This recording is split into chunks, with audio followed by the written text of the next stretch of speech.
গাঁ বলতে বোঝায় গ্রাম আর জন বলতে বোঝায় জনসাধারণ।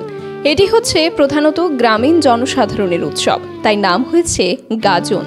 জনশ্রুতি আছে এই গাজন উৎসবের দিনে ভগবান শিবের সাথে কালী মায়ের বিবাহ হয়, আর এই বিয়েতে বরপক্ষ হিসেবে যান সন্ন্যাসীরা। চৈত্র সংক্রান্তিতে চড়ক পুজোর উৎসবের সঙ্গে শিবের গাজন শেষ হয়।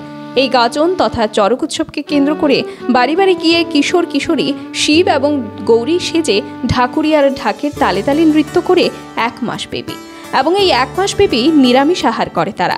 পরবর্তীতে চৈত্র সংক্রান্তির দিনে অনুষ্ঠিত হয় চড়ক পুজো এবং সমাপ্তি ঘটে এই গাজন উৎসবের। 1 মাস চড়ক পূজা আমরা উপাস থাকি নিরামিষ আমরা ঘুরি প্রতি বছরে মানুষের বাড়ি বাড়ি যাই, আমরা চড়ক পূজার লিখা মানি পূজা। ব্যুরো রিপোর্ট, খবরের প্রতিবাদ।